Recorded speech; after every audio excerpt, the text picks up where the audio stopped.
ଦେଖ ଏଟା ତମର ପେପର। ଭଏସ କ୍ଲିୟର ଶୁଭୁଛି ତ? ଆଜ୍ଞା ବୁଲିଲା। ଆଜ୍ଞା ମ୍ୟାମ୍।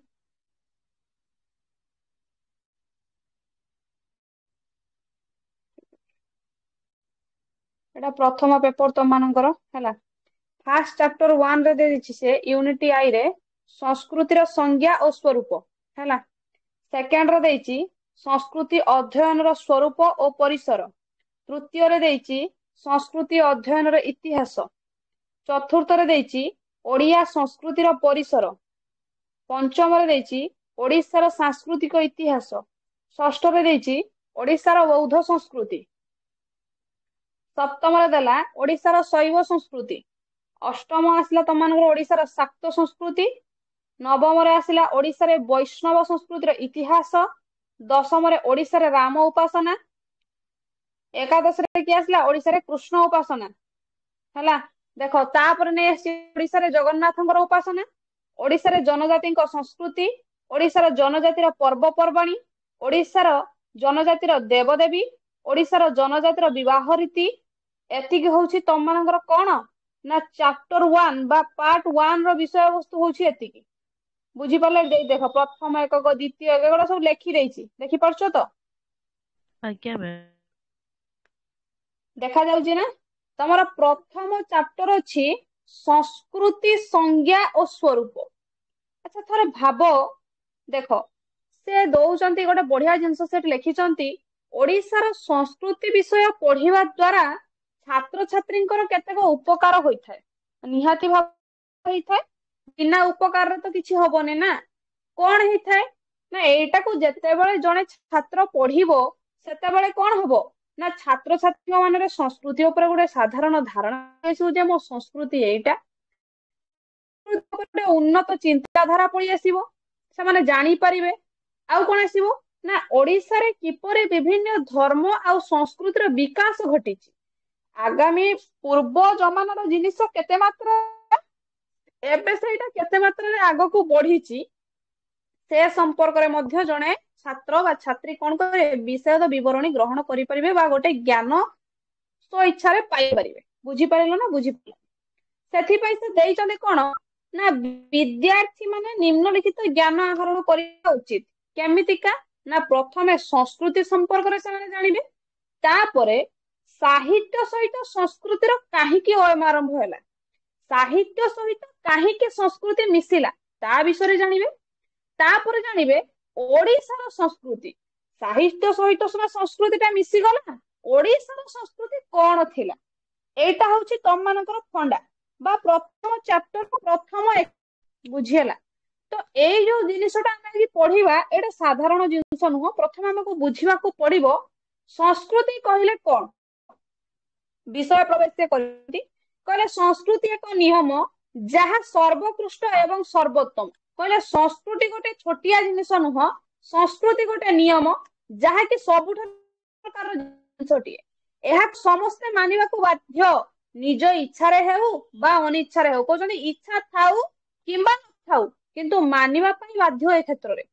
କହିଲେ ଏହା ସମାଜରେ ଶୃଙ୍ଖଳ ଜୀବନ କରିବା ଅନ୍ୟଙ୍କ ସହ କଥା ହେବା ମିଳିମିଶି ଓଷା ବ୍ରତ ଆଦି ପାଳନ କରିବା ସମାଜରେ ବସବାସ କରୁଥିବା ସମସ୍ତ ପ୍ରାଣୀଙ୍କ ସହିତ ଭାବ ସ୍ଥାପନ କରିବାକୁ ହେବ ଶିକ୍ଷା ଦେଇଥାଏ। ଥରେ ଭାବ ସଂସ୍କୃତି ଛୋଟିଆ ଜିନିଷ ନୁହଁ। ସଂସ୍କୃତି ହିଁ ଆମ ମାନଙ୍କୁ ଶୃଙ୍ଖଳ ଜୀବନ ଆଡକୁ ନେଇଯାଇଥାଏ। ସଂସ୍କୃତି ହିଁ ଆମ ମାନଙ୍କୁ ଅନ୍ୟମାନଙ୍କ ସହିତ କଥା ହେବାର ସଂଯୋଗ ସ୍ଥାପନ କରିଥାଏ। ସଂସ୍କୃତି ହିଁ ଆମ ମାନଙ୍କୁ ମିଳିମିଶିକି ଓଷା ବ୍ରତ ପାଳନ କରିବାର କ୍ଷମତା ଯୋଗାଇଥାଏ। ସଂସ୍କୃତି ହିଁ ସମାଜରେ ବସବାସ କରୁଥିବା ପ୍ରାଣୀ ମାନଙ୍କ ସହିତ ଗୋଟେ ଭାବ ସ୍ଥାପନ କରିବାକୁ ଶିକ୍ଷା ଦେଇଦିଏ। ପୁଣି କହୁଛନ୍ତି ସଂସ୍କୃତି ବ୍ୟକ୍ତିକୁ ଶିକ୍ଷା ପ୍ରଦାନ କରୁ ସେ ଗୁରୁପଦ ବାଚ୍ୟ। କେବଳ ଯେ ସଂସାରରେ ଯୋଉମାନେ ପଢେଇ ଦେଲେ ସେମାନେ ଗୁରୁ ହେଇଗଲେ ତା ନୁହଁ। ସଂସ୍କୃତି ବି ଗୋଟେ ଗୁରୁର ସ୍ଥାନକୁ ଅଳଙ୍କୃତ କଲାଣି। ସଂସ୍କୃତି ବି ମଧ୍ୟ କଣ କରିଥାଏ ନା ଗୋଟେ ଲୋକକୁ ଅନ୍ଧକାରରୁ ଆଲୋକରେ ଆଣିକି ପହଞ୍ଚେଇଥାଏ। ସେଥିପାଇଁ ସେ ଗୁରୁର ସ୍ଥାନକୁ ଅଳଙ୍କୃତ କଲା।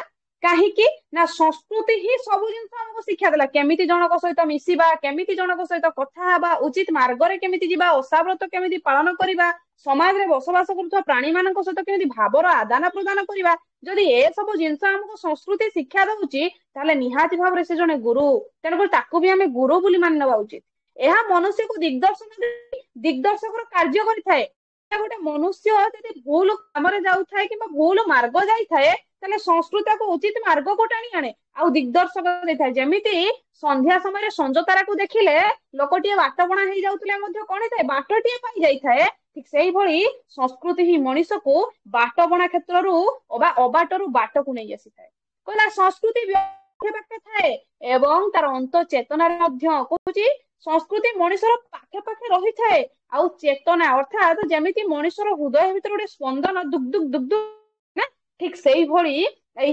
संस्कृति मनीषर अंत चेतना मध्य कौन होता है बसा बांधिकी रही थाए एणु यह मनीषर उत्तम बंधु संसार में आमर केते बंधु अछंती किंतु संस्कृति जे आमर उत्तम बंधु सेटा हुई तो मनुष्य बेला बेला भूली जाइथांती जोटा कि आज Odisha state open university under में थिबा तमनंगर पोस्ट ग्रेजुएट पिला मानंगु से देइछि प्रकृति रे संस्कृति कोन आज लोक माने संस्कृति भूली जाइछन्ती तांको चिंता को बदलाई दउछन्ती समाज परिवर्तन होछन्ती जो संस्कृति को से लालन पालन करबा दरकार जो संस्कृति को आपणैबा दरकार से संस्कृति को से भूली गले से संस्कृति से वर्जन कर देले कहले दरकार सब संस्कृति सेथि पई तयारी कला ओसो कहला नै प्रकृति रे मनुष्य भितर किछिटा चिंताधारा पसेबा पई साहित्य क्षेत्र में गोटे नूतन चिंताधारा को तैयारी करबा पई हेले पिलान को प्रथमे जणैबा को पड़िबो प्रकृति रे संस्कृति कोन काहे कि संस्कृति मनुष्य पाखरे थाए संस्कृति रहइबा कोन नित्यांत जरूरी तो एटा होची संस्कृति रो विषय वस्तु अयन आरंभ प्रकृति रे संस्कृति कहले कोन ना संस्कृति होची सीए जे कि अन्य मानक सहित मिलामिशा करिवार सुजोग जे कि समस्त सहित मिलिमिशि कि ओसाव्रत करिवार संजोग को स्थापना करिथाए संस्कृति होची सीए जे कि भावर आदान प्रदान करिथाए संस्कृति होची सीए जे व्यक्ति को नूतन शिक्षा देइथाए संस्कृति होची सीए बाटबणा हे जाथवा मनुष्यटा को बाट देखैथाए ये होची संस्कृति संस्कृति होची सीए जे कि मनुष्यर अंत चेतना भितरे मध्य कोन करिथाए गोटे नूतन घरटिए तयारी करिथाए आ संस्कृति होची मनुष्यर उत्तम बंधु बुझी पारिलो प्रकृति रे संस्कृति कोन आज्ञा मैम बुझियाला मैम देखो कहला संस्कृतिर संज्ञा कहला संस्कृतिर आधार बिना एक सुस्थ और सुंदर समाज परिकल्पना असंभव कहला धिक जदि संस्कृति नाही ताले गोटे सुंदर आ गोटे सुस्थ जीवन को जदि हम समाज खोजिबा गोटे सुंदर समाज जदि हम खोजिबा सेठी मिलिबो नाही थरे भाबो आज जदि प्रकृति रे संस्कृति थांता आज समाज विच्छुरित हेइ न थांता पूर्व काल रे समाज जेमिति थिला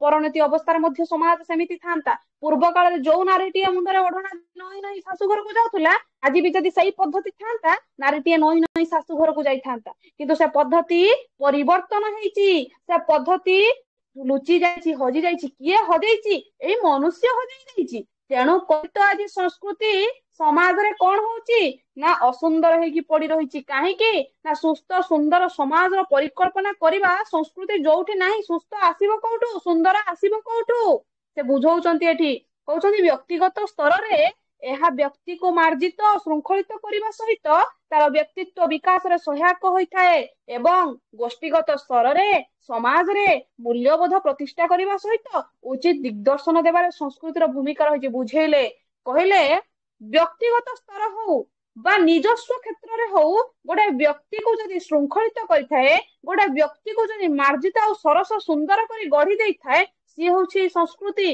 गोटे सुंदर भविष्य को आनी आम आखि आगे स्थान देइथाए संस्कृति पुणी कहउचंती गोष्ठीगत क्षेत्र रे समाज रो उचित दिग्दर्शन देबार संस्कृतिर भूमिका रहिछि गोटे समाज को सुंदर मूल्यबोध देबा समाज को उचित दिग्दर्शन देबा होछि काहार कर्तव्य ना ई संस्कृतिर कर्तव्य करूचो ना बुझी पारो ना हो आज्ञा मैम बुझी होछि मैम तापर देखो कोन कहले तेणु संस्कृति संबंध में मौलिक ज्ञान आहरण करिवार आवश्यकता रहिछि संस्कृति एक व्यापक शब्द आमे जदि भाबिबा संस्कृति गोटे छोटिया जिंस ता नुह भाबो संस्कृति कहिबाको हेले गुरु ଗୁରୁ ଯିଏକି ଆମକୁ ଅନ୍ଧାରରୁ ଆଲୋକକୁ ଆଣିଥାଏ, ଇଏ ହଉଛି ସେଇ ଗୁରୁ ଯିଏକି ସମାଜକୁ ଅନ୍ଧାରରୁ ଆଲୋକକୁ ଆଣିକି ଛିଡା କରେଇ ଦେଇଥାଏ। କହୁଛନ୍ତି ଏହା କେବଳ ପ୍ରଥା, ପରମ୍ପରା, ଧର୍ମ, ରୀତି, ନୀତିକୁ ବୁଝାଇ ନଥାଏ। କହିଲେ ଏକୁ ଯଦି ତମେ ମାନେ ବୁଝିବ ଯେ ସଂସ୍କୃତି କହିଲେ ପ୍ରଥା, ପରମ୍ପରା, ଧର୍ମ, ରୀତି, ନୀତି, ଚାଲି ଚଳଣି, ଢିଙ୍କି ପୋଗ ଏଗୁଡାକୁ ବୁଝେଇବ ନାହିଁ। ଏହା କାହାକୁ ବୁଝେଇଥାଏ ନା ଏହା ବିଜ୍ଞାନ, କଳା, ଶିକ୍ଷା, ବିଚାରଧାରା, ବିଭିନ୍ନ ମୂଲ୍ୟବୋଧକୁ ବୁଝାଇଥାଏ। ସାଧାରଣତଃ ସଂସ୍କୃତି ଯଦି ଲୋକମାନେ ବୁଝିବେ, ହଁ ତାଙ୍କ ଆଡେ ଏଇଟା ପର୍ବପର୍ବାଣୀ ପାଳନ ହଉଛି, ଆମେ ବି ପର୍ବପର୍ବାଣୀ ପାଳନ କରିଦବା। ସେମାନେ ରଜ ଦୋଳି ଖେଳୁଛନ୍ତି, ଆମେ ବି ରଜ ଦୋଳି ଖେଳିଦବା। ସେମାନେ ରଜରେ ପାନ ଖାଉଛନ୍ତି, ଆମେ ବି ଗୋଟେ ପାନ ଖାଇଦବା। ସେମାନେ ରଜର ଶେଷ ଦିନରେ ଭୂମି ପୂଜା କରୁଛନ୍ତି, ଆମେ ବି ଗୋଟେ ଭୂମି ପୂଜା କରିଦବା। ୟାକୁ କୁହାଯାଏନି ସଂସ୍କୃତି। ସଂସ୍କୃତି କେବଳ ପ୍ରଥା, ପରମ୍ପରା, ଧର୍ମ, ରୀତି, ନୀତି ଏସବୁ କ୍ଷେତ୍ରରେ ନଥାଏ। ଆଉ କୋଉଠି ଥାଏ ନା ବିଜ୍ଞାନରେ ଥାଏ, କଳାରେ ଥାଏ, ଶିକ୍ଷାରେ ଥାଏ, ବିଚାରଧାରାରେ ବି ଥାଏ। ଗୋଟେ ମଣିଷ କଣ ବିଚାର କରୁଛି, କେମିତି ସାଂସ୍କୃତିକ ପରିବର୍ତ୍ତନ ଆସିପାରିବ ସମାଜରେ, ସେ କ୍ଷେତ୍ରରେ ବି ଆସିବ। ଗୋଟେ କଳା କ୍ଷେତ୍ରରେ ବି ସଂସ୍କୃତିର ପରିବର୍ତ୍ତନ ଆସିବ, ଗୋଟେ ବିଜ୍ଞାନ କ୍ଷେତ୍ରରେ ବି ସଂସ୍କୃତିର ପରିବର୍ତ୍ତନ ଆସିବ। ପୁଣି କହୁଛନ୍ତି ବ୍ୟକ୍ତିର ସମ୍ପୂର୍ଣ୍ଣ ଜୀବନ ସଂସ୍କୃତିର ଆଧାରରେ ପର୍ଯ୍ୟବସିତ। ମଣିଷର ପ୍ରତ୍ୟେକ ମନୋଭାବ, କାର୍ଯ୍ୟଶୈଳୀ ଓ ବିଭିନ୍ନ କର୍ମଧାରା ସଂସ୍କୃତି ଦ୍ୱାରା ପ୍ରଭାବିତ। ବୁଝେଇ ଦେଲେ, କହିଲା ବ୍ୟକ୍ତିର ସମ୍ପୂର୍ଣ୍ଣ ଜୀବନ, ତା ଜୀବନ ଭିତରେ ଯେତେ ସାରା କାର୍ଯ୍ୟ ସେ କରିଯାଏ, ତା ମନୋଭାବ, ତା କାର୍ଯ୍ୟଶୈଳୀ, ତାର ବିଭିନ୍ନ କର୍ମଧାରା ସବୁ କ୍ଷେତ୍ରରେ ସଂସ୍କୃତି ଉପରେ ଆଧାରିତ ହେଇଥାଏ। ଦୈନନ୍ଦିନ ଜୀବନରେ ଏପରି କୌଣସି ବିଭାଗ ନାହିଁ ଯାହା ସଂସ୍କୃତିର ପରିସରରୁ ଉର୍ଦ୍ଧ୍ୱରେ ଯାଇଛି। ବୁଝାଉଛନ୍ତି, କହୁଛନ୍ତି ଦୈନନ୍ଦିନ ନିତ୍ୟଦିନ ଜୀବନରେ ସେ ଯାହାଟା ବି କରୁଛି, କେତେବେଳେ ସଂସ୍କୃତିର ଉର୍ଦ୍ଧ୍ୱଗାମୀ ହେଇକି ସେ କିଛି କରିଦଉନି, ସବୁ ସଂସ୍କୃତି ଭିତରେ ହିଁ ଯାଉଛି। ସେହିପରି ସମାଜର ସବୁ ବ୍ୟବସ୍ଥା ମଧ୍ୟ ସଂସ୍କୃତିର ମୂଲ୍ୟବୋଧ ଆଧାରରେ ପରିଚାଳିତ। ଏହି ମୂଲ୍ୟବୋଧ ସମାଜ ମଧ୍ୟରେ ସ୍ଥିରତା ଓ ନିରନ୍ତରତା ଆଣେ, ଯାହା ସାମାଜିକ ବିକାଶ ପାଇଁ ଅପରିହାର୍ଯ୍ୟ। କେତେ ସୁନ୍ଦର ସୁନ୍ଦର ମନ୍ତବ୍ୟ ସେଠି ଦେଇକି ବୁଝଉଛନ୍ତି। ପୁଣି କହୁଛନ୍ତି ସଂସ୍କୃତି ଶବ୍ଦଟି ସମ୍ ଏବଂ କୃତି, ଏହି ଦୁଇଟି ଶବ୍ଦର ମିଶ୍ରଣରୁ ସୃଷ୍ଟି ହୋଇଛି। ସମ୍ ଶବ୍ଦର ଅର୍ଥ ଉତ୍କୃଷ୍ଟ ଏବଂ କୃତି ଶବ୍ଦର ଅର୍ଥ ହଉଛି ଗଢଣ। ଉତ୍କୃଷ୍ଟ ଗଢଣ ଅର୍ଥାତ୍ କଣ କହୁଛି ନା ସଂସ୍କୃତି ବ୍ୟକ୍ତିର ବ୍ୟକ୍ତିତ୍ୱକୁ ଉତ୍କୃଷ୍ଟ କରି ଗଢି ତୋଳିବାରେ ସାହାଯ୍ୟ କରିଥାଏ। ଗୋଟେ ମଣିଷକୁ ଛୋଟିଆ ଜୀବନରୁ ବଡ ଜୀବନକୁ ଏଇ ସଂସ୍କୃତି ହିଁ ଆଣିଥାଏ। ଗୋଟେ ମଣିଷର ସାଧାରଣ ଜୀବନରୁ ବା ଗୋଟେ ମଣିଷକୁ ଅସାଧାରଣ ଜୀବନରୁ ସାଧାରଣ ଜୀବନରେ ଆଣିକି ପହଞ୍ଚେଇ ଦେଇଥାଏ ଏଇ ସଂସ୍କୃତି। ଏଇ ସଂସ୍କୃତି ମଣିଷକୁ କଣ କରିଥାଏ ନା ତଳ ଲେବୁଲରୁ ଉଚ୍ଚ ସ୍ତରକୁ ମଧ୍ୟ ନେଇଥାଏ, ବା ନିଚରୁ ଉଚ୍ଚକୁ ନେଇକି ତିଆରି କରିଥାଏ। ପୁଣି କହୁଛନ୍ତି ଏଠି, ଯେହେତୁ ଆମେ ସଂସ୍କୃତିର ସଂଜ୍ଞା ପଢୁଛନ୍ତି, E.B. ଟାଇଲର କଣ କହିଲେ ନା ସଂସ୍କୃତି ଶବ୍ଦର ପ୍ରଥମ ପ୍ରୟୋଗ ଅଷ୍ଟାଦଶ ଶତାବ୍ଦୀରେ ନୃତତ୍ୱରେ ପ୍ରସିଦ୍ଧ ନୃତତ୍ତ୍ୱବିତ୍ E.B. ଟାଇଲରଙ୍କ ଦ୍ୱାରା ବ୍ୟବହୃତ ହୋଇଥିଲା। ସରେ ଭାବ, ଏଇ ଯୋଉ ପ୍ରଥମ ସଂସ୍କୃତିର ଅୟମାରମ୍ଭ କୋଉଠି କାହା ଦ୍ୱାରା ହେଇଥିଲା ନା ପ୍ରସିଦ୍ଧ ନୃତତ୍ତ୍ୱବିତ୍ E.B. ଟାଇଲରଙ୍କ ଦ୍ୱାରା ଅଷ୍ଟାଦଶ ଶତାବ୍ଦୀରେ ନୃତତ୍ତ୍ୱରେ ହେଇଥିଲା। ଟାଇଲର କଣ କହୁଛନ୍ତି ନା ସଂସ୍କୃତି ଏପରି ଏକ ଜଟିଳ ସମଷ୍ଟି ଯାହା ଜ୍ଞାନ, ପାରମ୍ପରିକ ଧାରଣା, କଳା, ନୈତିକତା, ଆଇନ, ଧାର୍ମିକ ପ୍ରଥା ତଥା ବ୍ୟକ୍ତିଗତ ସମସ୍ତ ଅର୍ଜିତ ଯୋଗ୍ୟତା ଓ ଅଭ୍ୟାସ ଯାହା ମନୁଷ୍ୟ ସମାଜର ସଦସ୍ୟ ରୂପେ ଆହରଣ କରିଥାଏ। ବୁଝେଇ ଦେଲେ, କହିଲେ ସଂସ୍କୃତି ଏମିତି ଏକ ଜଟିଳ ସମଷ୍ଟି ଯାହାକି ଜ୍ଞାନ, ପାରମ୍ପରିକ ଧାରଣା ହଉ, କଳା ହଉ, ନୈତିକତା ହଉ, ଆଇନ ହଉ, ଧାର୍ମିକ ପ୍ରଥା ହଉ, ସମସ୍ତ କ୍ଷେତ୍ରରେ ବ୍ୟକ୍ତି ଦ୍ୱାରା ଅର୍ଜିତ ଯୋଉ ଯୋଗ୍ୟତା ଆଉ ନୀତିଦିନର ଅଭ୍ୟାସକୁ ଆଣି କଣ କରିଥାଏ ନା ସମାଜରେ ଗୋଟେ ମନୁଷ୍ୟକୁ ସାଧାରଣ ସଦସ୍ୟ ଭାବରେ ଆହରଣ କରିଥାଏ ବା ପରିଗଣିତ କରିଥାଏ। ଇଏ କହିଲେ ଟାଇଲରଙ୍କ ମତରେ ହଉଛି ଏଇଟା କଣ ନା ପାରମ୍ପରିକ ଧାରଣା ହଉ, କଳା ହଉ, ନୈତିକତା ହଉ, ଆଇନ ହଉ, ପ୍ରଥା ପରମ୍ପରା ହଉ, ଏସବୁକୁ ନେଇ ଯେତେବେଳେ ମନୁଷ୍ୟ ଗୋଟେ ଅର୍ଜିତ ଯୋଗ୍ୟତାକୁ ନିଜ ପାଖରେ ଗ୍ରହଣ କରିଥାଏ ବା ଅଭ୍ୟାସ ଦ୍ୱାରା ମନୁଷ୍ୟ କଣ ହେଇଥାଏ, ସମାଜର ଗୋଟେ ଭଲ ସଦସ୍ୟ ଭାବରେ ଗଣତି ହେଇଥାଏ। ତାପରେ ଦେଖିବା କଣ କହୁଛନ୍ତି, ଇଏ ଗଲେ ତ ଟାଇଲର। ମ୍ୟାକ୍ ଆଇଭର ଏବଂ ପେଜଙ୍କ ମତରେ ସଂସ୍କୃତି ଆମର ଦୈନନ୍ଦିନ ଜୀବନ ଯାପନ ପ୍ରଣାଳୀରେ ଲୁକାୟିତ ଚିନ୍ତାଧାରା। ବଢିଆ କଥା ବୋଧେ କହିଲେ। କହିଲେ ସେଠି ସିଏ କହୁଛନ୍ତି ଗୋଟେ ମଣିଷକୁ ସୁନ୍ଦର ସ୍ଥାନ ଦେଇଥାଏ। କିଏ କହୁଛନ୍ତି? ଟାଇଲର କହୁଛନ୍ତି। କିନ୍ତୁ ମ୍ୟାକ୍ ଆଇଭର ଆଉ ପେଜ କହୁଛନ୍ତି ସଂସ୍କୃତି ଗୋଟେ ଦୈନନ୍ଦିନ ଜୀବନ ପ୍ରଣାଳୀର ଲୁକାୟିତ ଚିନ୍ତାଧାରା। କହୁଛନ୍ତି ସଂସ୍କୃତି ଗୋଟେ ମଣିଷର ନୀତିଦିନ ଭିତରେ ଲୁଚି କରିକି ରହିଥାଏ। ତା ଜୀବନ ଯାପନ, ନୀତିଦିନର ଜୀବନ ଯାପନ ପ୍ରଣାଳୀରେ ସଂସ୍କୃତିଟା ପୁରା ଲୁଚିକି ରହିଥାଏ, ଚୋର ଭଳି ରହିଥାଏ ସେ ଜିନିଷଟା। ସାହିତ୍ୟ, ଧର୍ମ, କଳା, ମନୋରଞ୍ଜନ ତଥା ଆନନ୍ଦରେ ପ୍ରତିଫଳିତ ହୋଇଥିବା ନିଜସ୍ୱ ପ୍ରକୃତିର ଅଭିବ୍ୟକ୍ତି ଘଟେ। ବଢିଆ କଥା କହିଲେ। କହିଲେ ଏ ଜିନିଷଟା ଶୁଣ ଲୋକାୟତ ଭାବରେ ରହିଥାଏ, କିନ୍ତୁ ସେତେବେଳେ ସାହିତ୍ୟ କଥା ଆସେ, ଧର୍ମର କଥା ଆସେ, କଳାର କଥା ଆସେ, ଆଉ ଜଣଙ୍କର ମନୋରଞ୍ଜନ କରିବାର କଥା ଆସେ ନା, ସେତେବେଳେ ଏଇ ଜିନିଷଟା କଣ ହେଇଥାଏ ନା ପ୍ରତିଫଳିତ ହେଇଥାଏ ଆଉ ନିଜସ୍ୱ ପ୍ରକୃତିର ଅଭିବ୍ୟକ୍ତିକୁ ପ୍ରସାରଣ କରେଇଥାଏ। ଇଏ ତ କହିଲେ ମ୍ୟାକ୍ ଆଇଭର ଏବଂ ପେଜ କହିଲେ କଥା।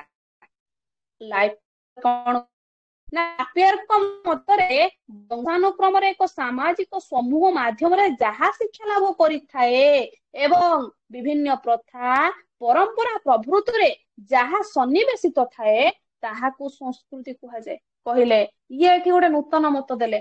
ସମସ୍ତେ କହିଲେ ଗୋଟେ ଗୋଟେ ମତ, ଲାପିୟର କହିଲେ ଗୋଟେ ମତ।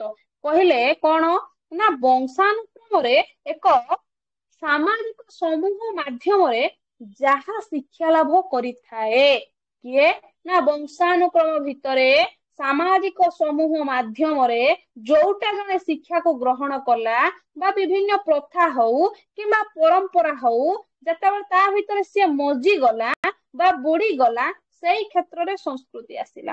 ଅର୍ଥାତ ଏଠି କଲଚର ଜିନିଷଟା ପଳେଇ ଆସିଲା। ପ୍ରଥା ପରମ୍ପରା ରୀତିନୀତି ଚାଲିଚଳଣି ଢିଙ୍କି ବଗ, ସେ ଏଇ କଥାଟାକୁ କହିଲେ ଯେ ଏଇଟା ହଉଛି ପ୍ରକୃତରେ ସଂସ୍କୃତି। କିନ୍ତୁ ବି ମାଲିନୋସ୍କିଙ୍କ ମତରେ ସଂସ୍କୃତି ମଣିଷର ହାତଗଢା ସୃଷ୍ଟି, ଯାହା ମାଧ୍ୟମରେ ସେ ତାର ଲକ୍ଷ୍ୟ ଗୁଡିକ ପୂରଣ କରିଥାଏ। କେତେ ସୁନ୍ଦର ମନ୍ତବ୍ୟ ଗୋଟେ ଦେଲେ। କହିଲେ ସମସ୍ତେ କହୁଛନ୍ତି ଗୋଟେ ଗୋଟେ କଥା, ମୁଁ ତିଆରି କରିବି ଗୋଟେ କଥା। ପ୍ରକୃତରେ ଆଜି ଯୋଉ ସଂସ୍କୃତି ଗଢି ଉଠିଛି, ଉଚ୍ଚ ନିଚର ଭେଦଭାବ, ପର ଆପଣାର ଭେଦଭାବ, ଏଇଟା କରିବାର ଭେଦଭାବ, ସେଇଟା ନ କରିବାର ଭେଦଭାବ, ଇଏ ମୋ ଠାରୁ ସାନ, ମୁଁ ତା ଠାରୁ ବଡ, ଇଏ ହଉଛି ଗରିବ, ମୁଁ ହଉଛି ଧନୀ, ଇଏ ହଉଛି ଭଲ, ମୁଁ ହଉଛି ମନ୍ଦ, ଏଇ ଯୋଉ ସଂସ୍କୃତିର ଗଢଣଟା ପ୍ରକୃତରେ କାହା ଦ୍ଵାରା ଗଢି ଉଠିଛି? ଏଇ ମଣିଷର ହାତ ଦ୍ଵାରା ହିଁ ଗଢି ଉଠିଛି। ବୁଝି ହେଲା? ଆଜ୍ଞା ମ୍ୟାମ୍। ଆଜ୍ଞା ମ୍ୟାମ୍, ବୁଝିହେଲା ମ୍ୟାମ୍। ନେକ୍ସଟ ଦେଖ ତାପରେ କଣ କହିଲେ। କହିଲେ ଉପରୋକ୍ତ ଆଲୋଚନାର ସ୍ପଷ୍ଟ ଅନୁମେୟ ଯେ, କହିଲେ ଯେତେ ସାରା ତଥ୍ୟ ଆମେ ପଢି ଦେଇ ଆସିଲେ ସେ ସବୁଥିରୁ ଆମେ ସ୍ପଷ୍ଟ ହେଇଯିବା କଣ ନା ଏକ ବ୍ୟାପକ ନିରନ୍ତର ଅର୍ଜିତ ପ୍ରକ୍ରିୟା, ଯାହା ସମାଜର ପ୍ରମୁଖ ବ୍ୟବସ୍ଥା ମାନଙ୍କରେ ପ୍ରତିଫଳିତ। କହୁଛି ସଂସ୍କୃତି ଏକ ବିରାଟ କାୟ ସ୍ଥାନକୁ ଅଳଙ୍କୃତ କରିଛି, ଯାହା ଆମ ମାନଙ୍କ ଆଗରେ ବା ସମାଜରେ ବ୍ୟବସ୍ଥା ମାନଙ୍କ ସାମ୍ନାରେ ସବୁ କ୍ଷେତ୍ରରେ ଦେଖିବାକୁ ମିଳୁଛି। ସଂସ୍କୃତି ସମାଜରେ ଏକ ସାମୂହିକ ଶିକ୍ଷାର ସଞ୍ଚାଳନ କରେ, ଯାହା ମଧ୍ୟରେ ସମସ୍ତ ମନୁଷ୍ୟ ସମାଜରେ ଉପଯୁକ୍ତ ସଦସ୍ୟତାର ଯୋଗ୍ୟତା ଅର୍ଜନ କରନ୍ତି ଏବଂ ଏହା ବଂଶାନୁକ୍ରମିକ ଭାବରେ ଗୋଟିଏ ପିଢିରୁ ଅନ୍ୟ ଏକ ପିଢିକୁ ଗତିଶୀଳ ହୁଏ।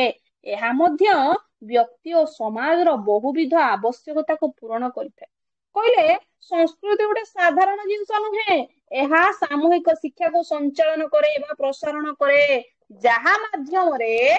ଯାହା ମଧ୍ୟରେ କଣ ହେଇଥାଏ ନା ମନୁଷ୍ୟ ସମାଜରେ ଉପଯୁକ୍ତ ସଦସ୍ୟର ଯୋଗ୍ୟତା ଅର୍ଜନ କରନ୍ତି। ମନୁଷ୍ୟ ଗୋଟେ ଭଲ ମଣିଷ ଭାବରେ ଗଢା ହେଇଥାଏ ସମାଜରେ, ଆଉ ବଂଶାନୁକ୍ରମିକ ଭାବରେ ତାର ଯେତେବେଳେ ଗୋଟେ ପିଢିରୁ ଆଉ ଗୋଟେ ପିଢି ହୁଏ ନା, ସେଟା ମଧ୍ୟ ସଂସ୍କୃତି ଦ୍ଵାରା ଆଗକୁ ଅଗ୍ରଗତି ହେଇଥାଏ, ଯାହା ଦ୍ଵାରା ମନୁଷ୍ୟ ଆଉ ସମାଜର ଯେତେ ସାରା ଆବଶ୍ୟକତା ଅଛି ସବୁ କିଛିକୁ ପୂରଣ କରିଥାଏ କିଏ ନା ଏଇ ସଂସ୍କୃତି। ନେକ୍ସଟ ଆସିଲା କିଏ ନା ନେକ୍ସଟ ଆସୁଛି ସଂସ୍କୃତି ଓ ସାହିତ୍ୟ। ଦେଖିବା ସଂସ୍କୃତି ଓ ସାହିତ୍ୟରେ କଣ ଦେଇଛି ଟିକେ ଦେଖିବା ଆମେ, କାହିଁକି ଉପରକୁ କାହିଁକି ପଳେଇଯିବା, ଆମେ ଟିକେ ତଳକୁ ଯାଇକି ସଂସ୍କୃତି ଓ ସାହିତ୍ୟ ଉପରେ ଦେଖିବା। କହିଲା ସଂସ୍କୃତି ଦେଶ ଓ ଜାତିର ଗୌରବର ପରିମାପକ। ଆହା ବଢିଆ କଥା ବୋଧେ କହିଲା। କହିଲା ସଂସ୍କୃତିକୁ ତମେ ଛୋଟିଆ ଜିନିଷ ଭାବିବନି ତ, ଇଏ ଗୋଟେ ପରିମାପକ, ମାପକାଠି ସାଜିଛି ଏଠି ସିଏ। କିଏ ନା ସଂସ୍କୃତି। କାହା ପାଇଁ ନା ଦେଶ ଆଉ ଜାତି ପାଇଁ ସଂସ୍କୃତି ହଉଛି ଗୋଟେ ମାପକାଠି। କହିଲା ସଂସ୍କୃତିର ସହସ୍ର ରୂପ ଅଛି, ସଂସ୍କୃତିର ଗୋଟିଏ ରୂପ ନୁହଁ, ସଂସ୍କୃତିର ସହସ୍ର ରୂପ ଅଛି। ଆଉ ସେଇ ସହସ୍ର ରୂପ ଭିତରେ ଏକ ଶ୍ରେଷ୍ଠ ରୂପ ହଉଛି କିଏ ବା ଶ୍ରେଷ୍ଠ ଅଙ୍ଗ ହଉଛି କିଏ ନା ସାହିତ୍ୟ। କହିଲେ ସଂସ୍କୃତିର ଯେତେବେଳେ ସାହିତ୍ୟ ପଳେଇ ଆସୁଛି ନା, ତାର ଗୋଟେ ଅବିଚ୍ଛେଦ୍ୟ ଅଙ୍ଗ, ତାର ପ୍ରଧାନ ଅଙ୍ଗ ସିଏ। କହୁଛି ସଂସ୍କୃତି ବିନା ମାଧ୍ୟମରେ ପ୍ରକାଶିତ ହୋଇପାରିବ ନାହିଁ। ନିଜେ ନିଜେ ସଂସ୍କୃତି ପ୍ରକାଶିତ ହେଇଯିବ ତା ନୁହେଁ, ଏହାର ପ୍ରକୃଷ୍ଟ ମାଧ୍ୟମ କିଏ ନା ସାହିତ୍ୟ। ତାହେଲେ ସାହିତ୍ୟ ଦ୍ଵାରା ସଂସ୍କୃତିରେ ଆଜି କଣ ହେଇଛି, ପ୍ରକାଶିତ ହେଇଛି, ପ୍ରଚଳନ ହେଇଛି, ଆଗକୁ ବଢି ଚାଲିଛି। ଯୋଉ ଆଗକୁ ବଢୁଛି ସଂସ୍କୃତି କାହା ଦ୍ଵାରା? ନା ମଣିଷର ହାତ ଗଢା ତିଆରି ଏ ସଂସ୍କୃତି। ଏ ମଣିଷ ନିଜେ ହିଁ ତିଆରି କରିଛି ଏ ସଂସ୍କୃତି। ପୁଣି କହୁଛନ୍ତି ସଂସ୍କୃତିର ପରିବର୍ତ୍ତନରେ ସାହିତ୍ୟର ବି ପରିବର୍ତ୍ତନ ଘଟିଥାଏ। ଚିନ୍ତା କର, ଯଦି ଗୁରୁ ପିଲାଟାକୁ ପାଠ ପଢଉଛି, ପାଠ ପଢେଇଲା ବେଳେ ଗୁରୁ ଯଦି ଗୋଟେ ଜିନିଷ ଭୁଲ କହିଦେଇ ଯାଇଛି, ପିଲା ତା ପାଠ ବିଷୟରେ ଜାଣି ନାହିଁ, ଅଟୋମେଟିକାଲି ପିଲା ସେଇ ଭୁଲ ଟାକୁ ଜାଣିବ। ତାହେଲେ ଏଠି ଗୁରୁ ଭୁଲ କହିଲା, ଛାତ୍ର ବି ଭୁଲ କହିଲା। ତ ତେଣୁକରି ଦୁଇ ଜଣଙ୍କ ଭିତରେ ଆଉ କିଛି କମ୍ବିନେସନ ରହିଲାନି। ଗୁରୁ ଯାହା ହେଲେ, ଛାତ୍ର ସେଇଆ ପାଲଟି ଗଲେ। ଠିକ ସେଇଭଳି ସଂସ୍କୃତି ଆଉ ସାହିତ୍ୟ, ଏଇ ଦିଟା ଯାଙ୍କ ଭିତରେ ଗୁରୁ ଶିଷ୍ୟର ସମ୍ପର୍କ ଦେଖିବାକୁ ମିଳୁଛି। ଯଦି ସଂସ୍କୃତି ପରିବର୍ତ୍ତନ ହେଲା, ତାହେଲେ ସାହିତ୍ୟ ବି ପରିବର୍ତ୍ତନ ହେଇଗଲା। ଏଣୁ ସାହିତ୍ୟ ଓ ସଂସ୍କୃତିର ସମ୍ପର୍କ ଅତି ନିବିଡ଼। ତାହେଲେ ଆମେ କିଛି ଭୁଲ କରିନାହାନ୍ତି ଏଠି। ସଂସ୍କୃତି ଆଉ ସାହିତ୍ୟକୁ ଗୁରୁ ଶିଷ୍ୟର ସମ୍ପର୍କ ଭିତରେ ବାନ୍ଧି ଦେଇକି, ତାହେଲେ ସାହିତ୍ୟକୁ ବାଦ ଦେଇ ସଂସ୍କୃତିର ମୂଳ ନିର୍ଦ୍ଧାରଣ କରିବା ଅସମ୍ଭବ। ଠିକ ବଢିଆ କଥା ବୋଧେ କହିଲେ। ଯେମିତି ଗୁରୁକୁ ଛାଡିଦେଲେ ଛାତ୍ରଟିଏ ଆଗକୁ ବଢିବାର କ୍ଷମତା ହଜାଇ ଦେଇଥାଏ, ଠିକ ସେଇଭଳି ସଂସ୍କୃତିକୁ ଛାଡିଦେଲେ ନା ସାହିତ୍ୟ ଆଗକୁ ବଢିବାର କ୍ଷମତା ହଜାଇ ଦିଏ। ମୁଁ ଠିକ କହିଲି ନା? ଆଜ୍ଞା ମ୍ୟାମ୍। ଦେଖ ତାପରେ ଆଗକୁ ଯିବା। କହିଲା ଯୁଗର ମାନସ ଭୂମିରୁ ଜନ୍ମ ନେଇଥାଏ ଯୁଗ ସାହିତ୍ୟ। ନିହାତି ବଢିଆ କଥା କହିଲେ। ଯୁଗର ମାନସ ଭୂମିରୁ ଅର୍ଥାତ ମନ ମଧ୍ୟରୁ ଜନ୍ମ ନେଇଥାଏ ଏଇ ଯୁଗ ସାହିତ୍ୟ। ଆଦିକବି ଶାରଳା ଦାସଙ୍କ ସୃଷ୍ଟିରେ ପ୍ରଥମେ ସମାଜ ଓ ସଂସ୍କୃତି ସ୍ଥାନ ପାଇଥିଲା। ବୁଝଉଛନ୍ତି, କହୁଛନ୍ତି ପ୍ରଥମେ ସମାଜ ଓ ତାପରେ କିଏ? ନା ସଂସ୍କୃତି ସ୍ଥାନ ପାଇଥିଲା। ସମାଜରେ ପ୍ରଚଳିତ ପୂଜା ପାର୍ବଣ, ଧର୍ମ, ଓଷା ବ୍ରତ, ସମାଜର ନୀତି ନିୟମ, ଖାଦ୍ୟପେୟ, ପୋଷାକ ପରିଚ୍ଛଦ, ଜନ୍ମ ମୃତ୍ୟୁ, କର୍ମକାଣ୍ଡ, ବିବାହ, ଯୁଦ୍ଧ, କୃଷି, ଗୋରକ୍ଷା, ବାଣିଜ୍ୟ, ଶିକ୍ଷାଦାନ ପଦ୍ଧତି, ରାଜାଙ୍କ ନୀତି ନିୟମ, କର୍ତ୍ତବ୍ୟ ପରାୟଣତା ତାଙ୍କ ଗ୍ରନ୍ଥ ଗୁଡିକର ପ୍ରକାଶ ପାଇଥାଏ। ବଢିଆ ବଢିଆ କଥା ସେ ଏଠି ସ୍ଥାନ ଦେଇଛନ୍ତି। ପ୍ରକୃତରେ ସଂସ୍କୃତି କହିଲେ କଣ, ଶାରଳା ଦାସ ବଢିଆ ଭାବରେ ବୁଝେଇ ଦେଇଛନ୍ତି। ଏଠି ଅତି ସୁନ୍ଦର ଭାବରେ ବୁଝେଇଛନ୍ତି ସେ। ପୁଣି କହୁଛନ୍ତି 1510 ଖ୍ରୀଷ୍ଟାବ୍ଦରେ ଶ୍ରୀ ଚୈତନ୍ୟଙ୍କ ଆଗମନ ଥିଲା ଓଡିଆ ଧର୍ମ ଓ ସଂସ୍କୃତି ପାଇଁ ବିରାଟ ପରିବର୍ତ୍ତନର ସମୟ। ୟାକୁ ମଧ୍ୟ ବୁଝେଇ ଦେଲେ। ଏହି ସମୟରେ ସାହିତ୍ୟ ସାଧକ ମାନେ ଜଗନ୍ନାଥ ନଚେତ କୃଷ୍ଣଙ୍କୁ ନେଇ ପୁରାଣ ମାନ ରଚନା କଲେ। ଏହି ସବୁ ପୁରାଣରେ ଭଗବାନଙ୍କ ଦିବ୍ୟ ପ୍ରେମର ବର୍ଣ୍ଣନା ରହିଛି। ଅଧର୍ମୀ ଏବଂ ପାପୀ ମାନଙ୍କୁ ସଠିକ ମାର୍ଗରେ ନେବା ପାଇଁ ରଚନା କରାଯାଇଥିଲା ଗୀତା ଓ ମାଳିକା। ଏହି ସମୟରେ ସାହିତ୍ୟର କର୍ଣ୍ଣଧାର ଥିଲେ ବଳରାମ ଦାସ, ଜଗନ୍ନାଥ ଦାସ, ଅଚ୍ୟୁତ, ଯଶବନ୍ତ ଓ ଶିଶୁ ଅନନ୍ତ। ବୈଷ୍ଣବ ଧର୍ମର ପ୍ରଭାବ ରହିଥିଲା ଏହି ଯୁଗୀୟ କବିଙ୍କ ଚିନ୍ତା ଓ ଚେତନାରେ। ନିହାତି ଭାବରେ ଶାରଳା ଦାସ ଯେ ଆସି ଆମକୁ ଚେତାବନୀ ଦେଇ ଯାଇଛନ୍ତି, 1510 ଖ୍ରୀଷ୍ଟାବ୍ଦରେ ଶ୍ରୀ ଚୈତନ୍ୟ ଓଡିଆ ଆଗମନ କରି ଧର୍ମ ଆଉ ସଂସ୍କୃତିକୁ ଆଣି ଏକ ବିରାଟ ପରିବର୍ତ୍ତନର ଧାରା ଆମ ଆଗରେ ପ୍ରବାହିତ କରିଛନ୍ତି, ଏହା କହିଲେ ମଧ୍ୟ ଅତ୍ୟୁକ୍ତି ହେବ ନାହିଁ। ଅତି ସୁନ୍ଦର ଭାବରେ ବର୍ଣ୍ଣନା କରୁଛନ୍ତି। ଜଗନ୍ନାଥ ନଚେତ କୃଷ୍ଣଙ୍କୁ ନେଇ ବିଭିନ୍ନ ପୁରାଣ ମାନ ରଚନା କରାଯାଇଛନ୍ତି। ଭଗବାନଙ୍କର ଦିବ୍ୟ ପ୍ରେମର ବର୍ଣ୍ଣନା କରାଯାଇଛି ଏଠି। ତାହେଲେ ସମାଜରେ ସଂସ୍କୃତିର କେତେ ଭାବରେ ପରିବର୍ତ୍ତନ ଆସୁଛି। ଧର୍ମ କ୍ଷେତ୍ରରେ ହଉ, ରୀତିନୀତି କ୍ଷେତ୍ରରେ ହଉ, ଚାଲିଚଳନି କ୍ଷେତ୍ରରେ ହଉ, ପ୍ରତି କ୍ଷେତ୍ରରେ ପରିବର୍ତ୍ତନର ଧାରା ଦେଖାଯାଉଛି। ପଞ୍ଚସଖାଙ୍କ ପରେ ରୀତି ଯୁଗ ବେଳକୁ ମୁସଲମାନ ମାନେ ଗାଦିଚ୍ୟୁତ ହୋଇ ମୋଗଲ ମାନେ ଓଡିଶାକୁ ଅଧିକାର କଲେଣି। ଓଡିଶାର ଐତିହ୍ୟ ମୋଗଲ ମାନଙ୍କ ନିକଟରେ ଖଣ୍ଡ ବିଖଣ୍ଡିତ ହୋଇ ପଡିଥିଲା। ମୋଗଲ ଦରବାରର ବିଳାସତା ଓ ଶୃଙ୍ଗାରିକତାର ପ୍ରତିଫଳନ ସାହିତ୍ୟରେ ଘଟିଲା। ଚିନ୍ତା କର, ସାହିତ୍ୟ ହେଲା ଭୋଗ ବିଳାସୀ ଦରବାରୀ ସାହିତ୍ୟ। ଏହି ସମୟରେ କାବ୍ୟର ବିଷୟବସ୍ତୁ ପୌରାଣିକତାରୁ ଦୂରେଇ ଯାଇ କାଳ୍ପନିକର ରୂପ ଧରିଲା। କାବ୍ୟର ନାୟକ ନାୟିକା ଉଚ୍ଚ ବଂଶଜ ଥିଲେ। ଦେହଜ ପ୍ରେମ ବର୍ଣ୍ଣନା, ରୂପଲାବଣ୍ୟ ବର୍ଣ୍ଣନା ଏବଂ ଶୃଙ୍ଗାର ରସ ଥିଲା ତାର ପ୍ରଧାନ ଉତ୍ସ। ପ୍ରେମ ଏମିତି ଗୋଟେ ରସ ଥିଲା ନା, ଏଇ ଶୃଙ୍ଗାର ଅର୍ଥ ପ୍ରେମ। ପ୍ରେମର ରସକୁ ନେଇକି ଆରମ୍ଭ ହୋଇଥିଲା ରୀତି ଯୁଗର କାବ୍ୟ ସାହିତ୍ୟ। କବି ସମ୍ରାଟ ଉପେନ୍ଦ୍ର ଭଞ୍ଜ ଓଡିଆ ସାହିତ୍ୟକୁ ସଂସ୍କୃତ ସାହିତ୍ୟର ସମକକ୍ଷ କରିବା ପାଇଁ ଚେଷ୍ଟା କରିଥିଲେ। ଚିନ୍ତା କର, ପରିବର୍ତ୍ତନ ଧାରା ଏଠି ବି ଦେଖାଯାଇଛି। ଏହି ସମୟର ପ୍ରମୁଖ ବିନ୍ଧାଣୀ ଥିଲେ ଦୀନକୃଷ୍ଣ ଦାସ, କବି ସୂର୍ଯ୍ୟ ବଳଦେବ ରଥ, ଗୋପାଳ କୃଷ୍ଣ, ଭକ୍ତଚରଣ। ଚିନ୍ତା କର, କବି ସମ୍ରାଟ ଉପେନ୍ଦ୍ର ଭଞ୍ଜ ରୀତି ସାହିତ୍ୟରେ କେତେ ସୁନ୍ଦର ଭାବରେ ସଂସ୍କୃତିକୁ ଆଣିକି ସ୍ଥାପନା କରିଛନ୍ତି। ଥରେ ଭାବିଲ, ରୀତିନୀତି ଚାଲିଚଳଣି ସବୁ କ୍ଷେତ୍ରରେ ଆସିଛି। ବିଜ୍ଞାନ କ୍ଷେତ୍ରରେ ଆସିଛି, କଳା କ୍ଷେତ୍ରରେ ଆସିଛି, ସାହିତ୍ୟ କ୍ଷେତ୍ରରେ ଆସିଛି। ସବୁ କ୍ଷେତ୍ରରେ ସଂସ୍କୃତିର ଅୟମାରମ୍ଭ ଦେଖିବାକୁ ମିଳିଛି। ପଞ୍ଚସଖା ଯୁଗରେ କହିତେ ଗଲେ ଭଗବାନ ଜଗନ୍ନାଥ କୃଷ୍ଣଙ୍କୁ ନେଇ କଣ କରାଯାଉଥିଲା ନା ତମ ମାନଙ୍କର ଗୀତା ଓ ମାଳିକା ରଚନା କରାଯାଉଥିଲା ବେଳେ, ରୀତି ଯୁଗରେ ପ୍ରେମକୁ ନେଇ ଆରମ୍ଭ କରାଗଲା କଣ ନା ବିଭିନ୍ନ ପ୍ରକାର କାବ୍ୟ କବିତାର ସୌଧକୁ ନିର୍ମାଣ କରାଗଲା। ସଂସ୍କୃତିର ପରିବର୍ତ୍ତନ କରାଗଲା। ମୋଗଲଙ୍କ ପରେ ମରହଟ୍ଟା ଏବଂ ମରହଟ୍ଟାଙ୍କ ପରେ 1803ରେ ଓଡିଶା ହେଲା ଇଂରେଜଙ୍କର କରାୟତ୍ତ। ଇଂରେଜ ଶାସନାଧୀନ ହେବା ପରେ ନୂତନ ଶିକ୍ଷା, ଚିନ୍ତା ଓ ଚେତନା ଓଡିଶାର ସାଂସ୍କୃତିକ ଜୀବନ ଧାରାକୁ ତ୍ୱରାନ୍ୱିତ କଲା। ଫ୍ରଏଡଙ୍କ ମନସ୍ତାତ୍ତ୍ୱିକ ଚେତନା, ରୁଷ ବିପ୍ଳବ, କାଲମାର୍କ୍ସଙ୍କ ସତ୍ୟବାଦୀ ଚେତନା ଆଣିଥିଲା ସମାଜରେ ଏକ ବିରାଟ ପରିବର୍ତ୍ତନ। ଏହାର ପ୍ରଭାବ ସାହିତ୍ୟରେ ପଡ଼ିବାରୁ ସାହିତ୍ୟ ଦରବାରୀ ସାହିତ୍ୟ ବନ୍ଧନରୁ ମୁକ୍ତ ହେଲା। ରାଧାନାଥ ରାୟଙ୍କ କାବ୍ୟ କବିତାରେ ଟ୍ରାଜେଡି, ବ୍ୟଙ୍ଗ ଆଦି ପାଶ୍ଚାତ୍ୟ ସଂସ୍କୃତିର ପ୍ରଭାବ ଦୃଷ୍ଟିଗୋଚର ହେଲା। ସେ ସମୟ ଥିଲା କାବ୍ୟ ସାହିତ୍ୟ ପାଇଁ ପରିବର୍ତ୍ତନର କାଳ। ଏହି ସମୟରେ ଫକୀରମାନଙ୍କ ଦ୍ୱାରା ରଚିତ କାଳଜୟୀ ଗଳ୍ପ ଉପନ୍ୟାସ ସବୁ ତତ୍କାଳୀନ ଶୋଷିତ ସମାଜ ସଂସ୍କୃତିର ପରିଚୟ ଦେଲା। ଏହା ଥିଲା ଗଦ୍ୟ ସାହିତ୍ୟର ଶୈଶବ କାଳ। ଚିନ୍ତା କର, ସାହିତ୍ୟର ପ୍ରତି ଯୁଗ ବିଭାଜନକୁ ନେଇ ରଚନା ହେଇଛି ସଂସ୍କୃତି ଓ ସାହିତ୍ୟ। ସଂସ୍କୃତି ଓ ସାହିତ୍ୟ କହିଲେ ପ୍ରକୃତରେ କଣ ସେ ବୁଝଉଛନ୍ତି? ବିଜ୍ଞାନ, କଳା ସବୁ କ୍ଷେତ୍ରରେ ଯଦି ଦେଖାଯାଉଛି ତମମାନଙ୍କର ସଂସ୍କୃତି, ସାହିତ୍ୟ କ୍ଷେତ୍ରରେ ବି ଅଛି ସଂସ୍କୃତି। ବିଭିନ୍ନ କବି ମାନଙ୍କ ଦ୍ୱାରା ମୋଡ ବଦଳେଇଛି ସଂସ୍କୃତି। ବିଭିନ୍ନ କ୍ଷେତ୍ରରେ ଆରମ୍ଭ ହେଇଛି ବୈପ୍ଳବିକ ପରିବର୍ତ୍ତନ। କେଉଁ କ୍ଷେତ୍ରରେ ଧର୍ମପରାୟଣର ସଂସ୍କୃତି ଆସିଥିଲା ବେଳେ କେଉଁ କ୍ଷେତ୍ରରେ ପ୍ରେମ ପରାୟଣର ସଂସ୍କୃତି ଦେଖିବାକୁ ମିଳିଛି, ରୂପ ଲାବଣ୍ୟର ସଂସ୍କୃତି ଦେଖିବାକୁ ମିଳିଛି। ପୁଣି ଆଉ କେଉଁ କ୍ଷେତ୍ରରେ ବୈପ୍ଳବିକ ପରିବର୍ତ୍ତନ ସାଜିଛି ବା ବୈପ୍ଳବିକ ଚିନ୍ତାଧାରାକୁ ନେଇକି ଆରମ୍ଭ ହେଇଛି ସଂସ୍କୃତି। ଥରେ ଭାବ, ପରାଧୀନ ଓଡିଶାରେ ସମୟ ସହ ସଭିଙ୍କ ମନରେ ଜାତୀୟତା ଭାବର ଉଦ୍ରେକ ହେଲା। ଦେଶ ପାଇଁ ପ୍ରାଣ ବିସର୍ଜନ କରିବା ଲାଗି ସମସ୍ତେ ପ୍ରସ୍ତୁତ ହେଲେ। ସ୍ୱାଧୀନତା ଚିନ୍ତାଧାରା ଜାତୀୟ ଜାଗରଣକୁ ତ୍ୱରାନ୍ୱିତ କଲା ଏବଂ ସାହିତ୍ୟକୁ ପ୍ରଭାବିତ କଲା।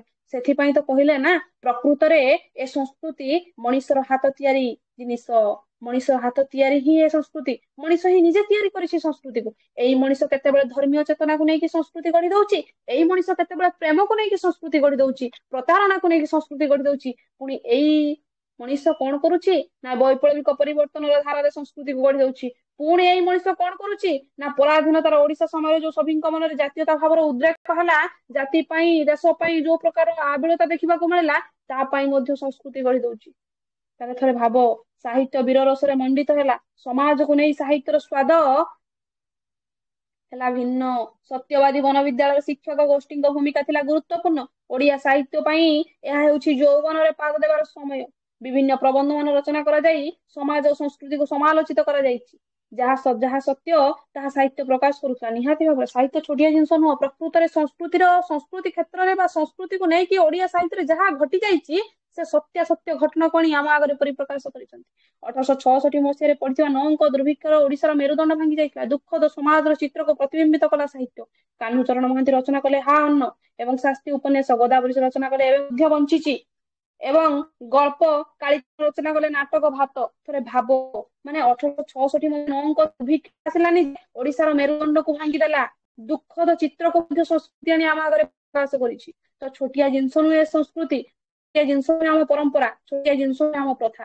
ପୁଣି କହୁଛନ୍ତି ସତ୍ୟବାଦୀ ଗୋଷ୍ଠୀଙ୍କ ପରେ ସବୁଜ ଗୋଷ୍ଠୀର କବିଗଣ ଯୌବନର ମନ୍ତ୍ର ଗାଇ ଉଠିଛନ୍ତି। ଥରେ ଭାବ, ସତ୍ୟବାଦୀ ସୁନା ଆସିଥିଲା, ସତ୍ୟତାକୁ ଆମ ଆଗରେ ପରିପ୍ରକାଶ କଲା, କିନ୍ତୁ ସବୁଜବାଦୀର ଲୋକମାନେ କଣ କଲେ ନା ଯୌବନକୁ ଆଣି ଆମ ଆଗରେ ଯୌବନର ମନ୍ତ୍ର ଗାଇ ଉଠିଛନ୍ତି। ଯୌବନକୁ ଆଣି ଆମ ଆଗରେ ପରିପ୍ରକାଶ କରିଛନ୍ତି। ଦେଶ ସ୍ୱାଧୀନ ହେଲା, ନୂତନ ସମ୍ବିଧାନ ଗଢା ହେଲା, କିନ୍ତୁ ଅଭାବ ଘଟିଲା ନାହିଁ, ଅନାଟନ ଘଟିଲା ନାହିଁ। ପୂର୍ବ ସବୁ ବ୍ୟବସ୍ଥା ରହିଲା, ଖାଲି ପରିବର୍ତ୍ତିତ ହେଲେ ଶୋଷକ। ଏହି ସମୟରେ ସାହିତ୍ୟ ଶୋଷଣର ବାସ୍ତବ ରୂପକୁ ଦର୍ଶାଇଥିଲା। କେମିତି ଶୋଷଣ ହେଇଛନ୍ତି ମଣିଷ ମାନେ, କେମିତି କଷ୍ଟ ଯନ୍ତ୍ରଣାରେ ଜୀବନ ଅତିବାହିତ କରିଛନ୍ତି ମଣିଷ ମାନେ। ଖାଲି ଗୋଦାବରୀଶ ମହାପାତ୍ର ଲେଖି ଦେଇନାହାନ୍ତି ଏବେ ମଧ୍ୟ ବଞ୍ଚିଛି। ଥରେ ଭାବ, ଛୋଟିଆ ଜିନିଷ ସେ ଲେଖି ନାହାନ୍ତି। ପୁଣି କହୁଛନ୍ତି ସ୍ୱାଧୀନତା ପରବର୍ତ୍ତୀ ସାହିତ୍ୟକୁ ଅତ୍ୟାଧୁନିକ ସାହିତ୍ୟ କୁହାଗଲା। ଏହି ସମୟରେ ସାହିତ୍ୟ ବାସ୍ତବବାଦକୁ ଦର୍ଶାଇଲା। ସାହିତ୍ୟର ବିଷୟବସ୍ତୁ ରହିଲା ଭୂମିହୀନ, ବାସଚ୍ୟୁତଙ୍କ ଆର୍ତ୍ତଚିତ୍କାର, ଚୋରି ଡକାୟତି, ହତ୍ୟା, ଲୁଣ୍ଠନ, ଶଠତା, ଆତଙ୍କବାଦ ଏବଂ ସନ୍ତ୍ରାସବାଦ। ଥରେ ଭାବ, କେତେ କଣ କଣ ନ ହେଇଛି ସାହିତ୍ୟ କ୍ଷେତ୍ରରେ। ସାହିତ୍ୟର କଳେବର ଅତି ବ୍ୟାପକ ହେଲା ଏବଂ ତହିରେ ଲାଳିମା ରହିଲା ନାହିଁ। ଧୀରେ ଧୀରେ ସାହିତ୍ୟକୁ ରସ ଦୂରେଇ ଯାଇ ତାହା ହେଲା ନିରସ ଘାସ ବା ଶୁଖିଲା ପାଳ ପରି। ଯାହାକୁ ଲେଖି ଲେଖି ହାତର କଣ୍ଠୁ ମଲା ସିନା, ରସ ସୃଷ୍ଟି ହେଲା ନାହିଁ। ମାନେ ସାହିତ୍ୟ କ୍ଷେତ୍ରରେ ଏମିତିକା ପରିବର୍ତ୍ତନର ଧାରା ଦେଖାଯାଇଛି, ଏମିତିକା ସାଂସ୍କୃତିକ ବୈପ୍ଳବ ପରିବର୍ତ୍ତନ ଆସିଛି, ଯୋଉଠି ସାହିତ୍ୟକୁ ଆଉ ରସମଣ୍ଡିତ କରିହେଲା ନାହିଁ। ସାହିତ୍ୟର ଲେଖି ଲେଖି ଲେଖି ଲେଖି ତା ଖାତା ପତ୍ର ଗୁଡାକ ଚିରିଗଲା, ବରଂ ତାର ସବୁ ଜିନିଷ ଦୂରେଇ ଗଲା, କିନ୍ତୁ ରସର ଆଉ ସୃଷ୍ଟି ହେଲା ନାହିଁ। ରସ ସୃଷ୍ଟି ହେଇଥିଲା ସେଇଠି ରୀତି ଯୁଗରେ, ଯେତେବେଳେ କବି ସମ୍ରାଟ ଉପେନ୍ଦ୍ର ଭଞ୍ଜ ଲେଖିଥିଲେ କଣ ଲାବଣ୍ୟବତୀ କାବ୍ୟ। କେତେ ସୁନ୍ଦର ଭାବରେ ସେ ଲେଖିଛନ୍ତି। ପୁଣି ପଚାରୁଛନ୍ତି ସାଂସ୍କୃତିକ ଅଧ୍ୟୟନ କାହିଁକି? ପଚାରିଲେ କଣ ଦରକାର ଅଛି ସାଂସ୍କୃତିକ ଅଧ୍ୟୟନ କରିବା, କଣ ଆବଶ୍ୟକ ଅଛି ଏ ସଂସ୍କୃତି ଭିତରେ ଆମର ପାଦ ଦେବା? ମଣିଷ ସମାଜରେ ଯାହା ଘଟେ ତାର ପ୍ରତିଛବି ହଉଛି ସଂସ୍କୃତି। ବୁଝଉଛନ୍ତି, କହୁଛନ୍ତି ଏଇ ମଣିଷ ସମାଜରେ ଯାହା ଘଟଉଛି ତାର ପ୍ରତିଛବି ହଉଛି ସଂସ୍କୃତି। ସଂସ୍କୃତି ସମାଜକୁ ଚିହ୍ନାଇ ଦିଏ। ବ୍ୟକ୍ତିଙ୍କ ମାନସିକ ଚିନ୍ତାଧାରା, ଶୃଙ୍ଖଳିତ ଭାବେ ଜୀବନ ଯାପନ ଶୈଳୀ ହିଁ ସଂସ୍କୃତିରୁ ଜଣା ପଡିଥାଏ। ସଂସ୍କୃତି ସମୟର କଥା କୁହେ। ଥରେ ଭାବ, ଏଇ ସଂସ୍କୃତି ହିଁ ଆମକୁ ସମୟର କଥା କହିଥାଏ, ବ୍ୟକ୍ତିଙ୍କର ମାନସିକ ଚିନ୍ତାଧାରାକୁ ପରିବର୍ତ୍ତନ କରିଥାଏ। କାଳ ଗର୍ଭରେ କେତେ ଜୀବନ ଗଲାଣି, ବଂଶ ଲୋପ ପାଇଲାଣି, ଉଦ୍ଭାବନ ହେଲାଣି, ସାହି ସଭ୍ୟତାର ଉନ୍ନତି ଓ ଅବନତି, ରାଜା ମହାରାଜାଙ୍କ ଶାସନ, ବୈତ ବାଣିଜ୍ୟ, ଧର୍ମର ଉତ୍ଥାନ ପତନ ଇତ୍ୟାଦି ସବୁ କ୍ଷେତ୍ରରେ ଆମକୁ ସଂସ୍କୃତି ଆଜି ଆସିକି କଣ କରିଛି ନା ଆମ ଆଗରେ ଆସିକି ମୁଣ୍ଡ ଉଠେଇଛି ଆଉ ଚେତାବନୀ ଦଉଛି। ଥରେ ଭାବ, ସଂସ୍କୃତି ଛୋଟିଆ ଜିନିଷ ନୁହଁ, ପୁଣି ତଳକୁ ଲେଖି ଦେଇଛନ୍ତି ସଂସ୍କୃତି ହେଉଛି ବହୁରୂପୀ ଆଣ୍ଡୁଅ। ଯେମିତି କଣ ହେଇଥାଏ ନା ଏଇ ମଣିଷ ମାନେ ସମାଜ କ୍ଷେତ୍ରରେ କଣ କରିଥାନ୍ତି, ନିଜର ପରିଚୟକୁ ଲୁଚେଇବା ପାଇଁ ବିଭିନ୍ନ ପ୍ରକାରର ଚିନ୍ତାଧାରାକୁ ବଦଳେଇ ଦେଇଥାନ୍ତି। ସଂସ୍କୃତି ଆଜି ଠିକ ସେଇଭଳି ପାଲଟି ଯାଇଛି, ଯାହା ସମୟ ଓ ସ୍ଥାନ ଅନୁସାରେ ବିଭିନ୍ନ ରୂପ ନେଇଥାଏ। ଆଦି ମାନବର ସଂସ୍କୃତି ଗିରିଗୁହା ମାନଙ୍କର ଅଙ୍କିତ ଛବିରୁ ଜଣା ପଡେ। ସଂସ୍କୃତିର ଅଧ୍ୟୟନରୁ ବିଗତ ଦିନର ଘଟଣାବଳୀ ବିଷୟରେ ଜଣା ପଡିଥାଏ। ସଂସ୍କୃତି ମଣିଷ ତିଆରି କରେ ଏବଂ ତା ସ୍ୱାଭିମାନକୁ ସ୍ୱାଭିମାନୀ କରାଇଥାଏ। ଥରେ ଭାବ, ସଂସ୍କୃତି ଛୋଟିଆ ଜିନିଷ ନୁହେଁ, ଏଇ ସଂସ୍କୃତି ମଣିଷ ତିଆରି କରୁଛି, ଏଇ ସଂସ୍କୃତି ପୁଣି ତା ଭିତରେ ସ୍ୱାଭିମାନକୁ ଭରି ଦଉଛି। ସଂସ୍କୃତି ହେଉଛି ପ୍ରେରଣାର ଉତ୍ସ। ଯଦି ସଂସ୍କୃତିର ଅତୀତକୁ ମନେ ପକାଇ ଭବିଷ୍ୟତକୁ ଅଙ୍ଗୁଳି ନିର୍ଦ୍ଦେଶ କରି ବର୍ତ୍ତମାନକୁ ଆଗେଇ ଚାଲିବା ପାଇଁ ଉପଦେଶ ଦେଇଥାଏ। ଥରେ ଭାବ, ଏଇ ସଂସ୍କୃତି ଅତୀତକୁ ମନେ ପକାଇଥାଏ, ଭବିଷ୍ୟତକୁ ଆଙ୍ଗୁଳି ଉଠାଏ, ଭବିଷ୍ୟତକୁ ଆଙ୍ଗୁଳି ଉଠେଇକି କୁହେ ଚାଲିବୁ କଣ, ଆଗ ତୁ ବର୍ତ୍ତମାନ ପାଇଁ ଆଗେଇ ଚାଲ। ଉପଦେଶ ଦବ ସିଏ, କହିଲେ ଅତୀତରେ କଣ ଘଟିଯାଇଛି ତାକୁ ତୁ ମନେ ପକା, ଛାତି ଭିତରେ ଜାବୁଡି ଧର, ଆଉ ଭବିଷ୍ୟତକୁ ଅଙ୍ଗୁଳି ନିର୍ଦ୍ଦେଶ କର, ଏ ଜିନିଷ ହେଇଯାଇଛି, ଆଉ ବର୍ତ୍ତମାନକୁ ଆଗେଇ ଚାଲ। କଣ ଘଟିବ ଆଗକୁ, କଣ ଘଟିବ, କଣ ଘଟିବ ଆଗକୁ, କଣ ଚାଲିବ ଜୀବନରେ, ଏସବୁକୁ ନେଇ ସଂସ୍କୃତି ଚେତାବନୀ ଦେଇଥାଏ। ବୁଝିପାରୁଛ ନା ବୁଝିପାରୁନାହରେ? ଆଜ୍ଞା ମ୍ୟାମ୍। ଭାବୁଛି ବୁଝିପାରୁଥିବ। ଆଜ୍ଞା ମ୍ୟାମ୍। ବୁଝି ହଉଛି ନା? ଠିକ ଅଛି, ଦେଖ ତାପରେ କଣ କହିଲା।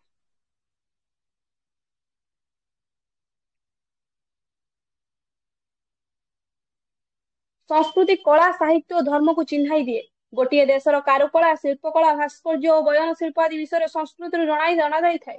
ଉଦାହରଣ ସ୍ୱରୂପ ଭଟିମୁଣ୍ଡାର କଂସା ବାସନ, ନୀଳଗିରି ପଥରର ବାସନ, ପିପିଲିର ଚାନ୍ଦୁଆ, କଟକର ତାରକସି କାମ, ସାଲେପୁର ରସଗୋଲା, ଢେଙ୍କାନାଳ ବରା, ଟାଙ୍ଗୀ କାକରା, ବାଲେଶ୍ୱର ମୁଢି, ବ୍ରହ୍ମପୁର ସମ୍ବଲପୁର, ମାଣିଆବନ୍ଧର ପାଟଶାଢୀ ଇତ୍ୟାଦି ପ୍ରଧାନ। ଥରେ ଭାବ, ଇଏ ସବୁ ସଂସ୍କୃତି, ଇଏ କଳା, ଇଏ ସାହିତ୍ୟ, ଇଏ ଧର୍ମକୁ ଚିହ୍ନଉଛି, ଇଏ ଗୋଟେ ଗୋଟେ କଳା।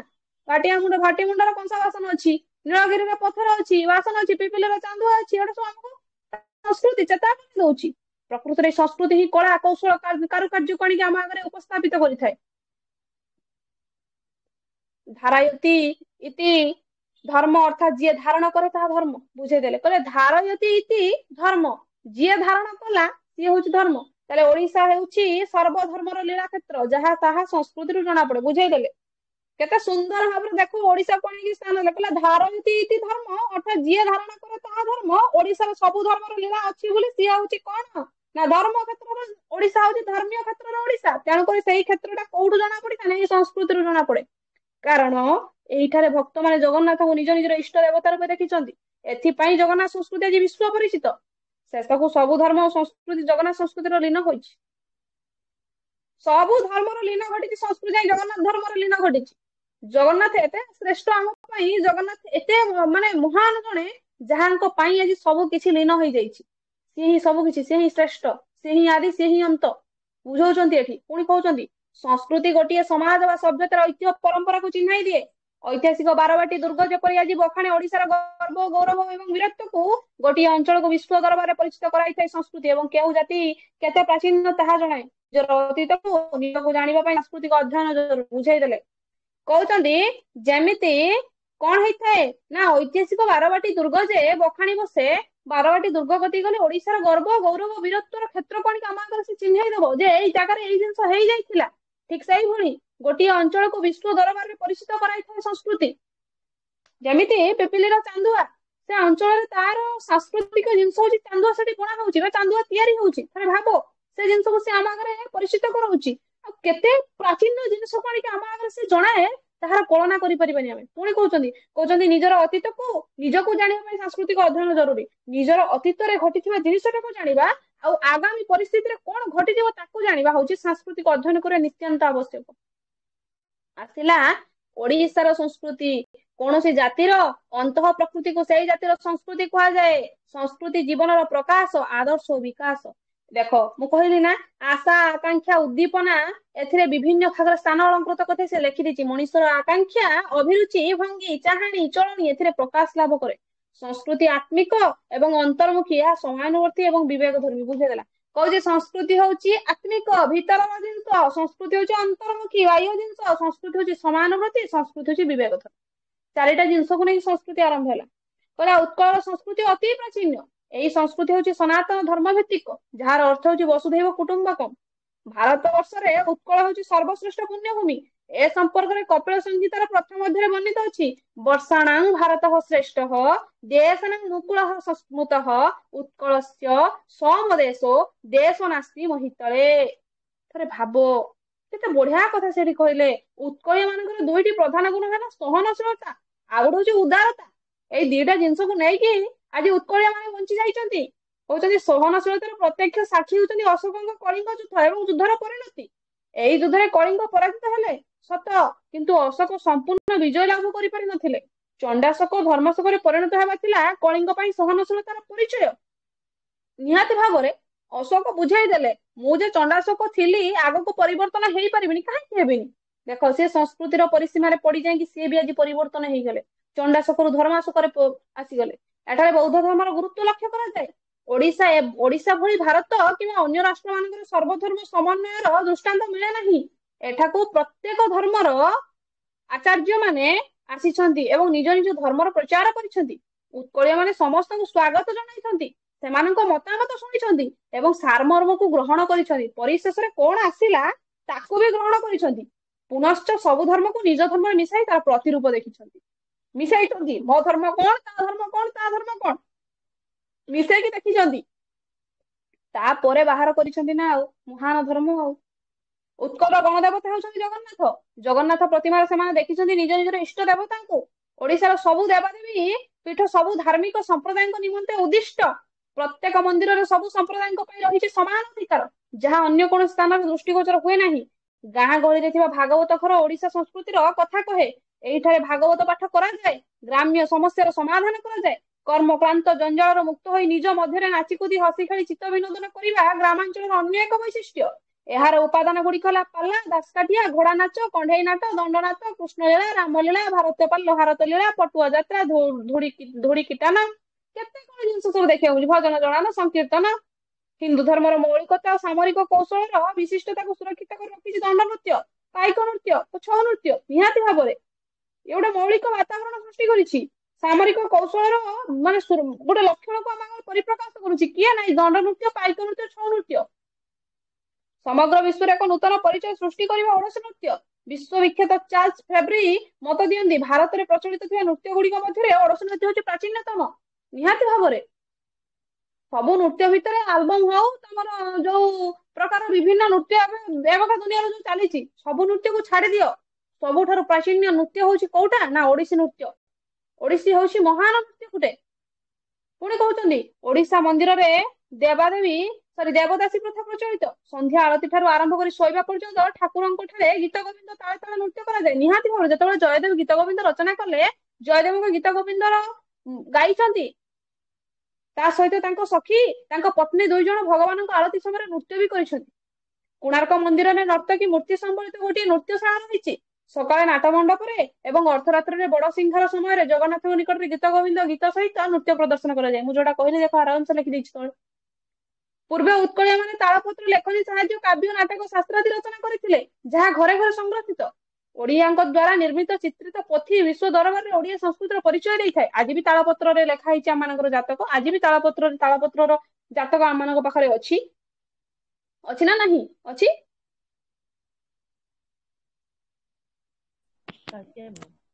ନେକ୍ସଟ ତାପରେ ଦେଖ ଓଡିଶାରେ ସଂସ୍କୃତି ଓ ଓଡିଆ ଭାଷାର ବିପୁଳ ସାରସ୍ୱତ ଭଣ୍ଡାର ପଠନ ପିପାସା ବିଷୟ ଜିଜ୍ଞାସା ଓ ସାରସ୍ୱତ ସାଧନାର ପରାକାଷ୍ଠା ପ୍ରଦର୍ଶନ କରେ।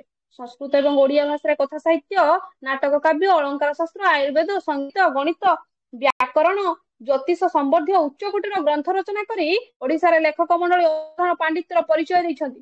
ପୁଣି କହୁଛନ୍ତି ମହାକବି କାଳିଦାସଙ୍କର ରଘୁବଂଶ, କୁମାର ସମ୍ଭବ, ନାଟକ ବିଷ୍ଣୁ ଶର୍ମାଙ୍କ ପଞ୍ଚତନ୍ତ୍ର। ପୂର୍ବ ପଞ୍ଚତନ୍ତ୍ର ଆରମ୍ଭ ହଉଥିଲା, ଚିନ୍ତା କର ପଞ୍ଚତନ୍ତ୍ର ଦେଖିବା ପାଇଁ ଛୁଆ ମାନେ କେତେ ସୁନ୍ଦର ଭାବରେ ବସି ଯାଉଥିଲେ। ଆମମାନେ ପଞ୍ଚତନ୍ତ୍ର ଆରମ୍ଭ ରବିବାର ହବ ମାନେ ପଞ୍ଚତନ୍ତ୍ର ଆରମ୍ଭ ଆମେ ବସିଯିବା ଦେଖିବା। ଥରେ ଭାବ କେତେ ସୁନ୍ଦର ସୁନ୍ଦର ଜିନିଷ ସେତେବେଳେ ଆମେ ଦେଖିବାକୁ ପାଉଥିଲେ। ଥରେ ଭାବ କଣ ନଥିଲା ସେ ସମୟରେ।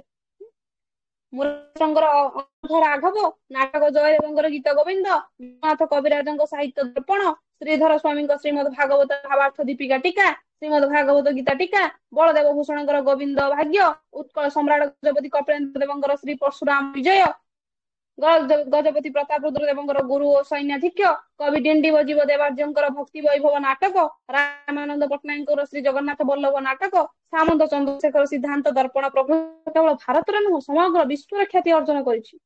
ଓଡିଶା ସଂସ୍କୃତି ଅତି ପ୍ରାଚୀନ। ବିଭିନ୍ନ ଅଞ୍ଚଳରେ ପାଳିତ ହେଉଥିବା ପର୍ବପର୍ବାଣୀ ଓଷା ବ୍ରତ ଆଦି ଓଡିଆ ସଂସ୍କୃତିର କଥା କହେ। ଏ ସମ୍ପର୍କରେ ଲୋକକଥାଟିଏ ରହିଛି। ଅଇଲା ଚିତ୍ତଉ ନାନି, ବାର ଓଷା ବ୍ରତ ସାଙ୍ଗରେ ଘେନି, ଶାମ୍ବ ଦଶମୀର ଅଲଣା ଯାଉ, ସବୁ ଓଷା ବାର ଏଇଠି ଥାଉ। ନିହାତି ଓଡିଶାର ସମସ୍ତ ଓଷା ବ୍ରତ ଦେଖିବାକୁ ମିଳିଛି, ଓଡିଶାର ସମସ୍ତ ପର୍ବପର୍ବାଣୀ ଦେଖିବାକୁ ମିଳିଛି। କଣ ନାହିଁ ଆମ ଓଡିଶାରେ?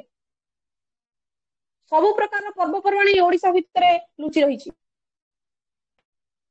ଓଡିଶାର ପାଳିତ ସବୁ ଓଷା ବ୍ରତର ସମ୍ପର୍କ ରହିଛି ଉଦାହରଣ।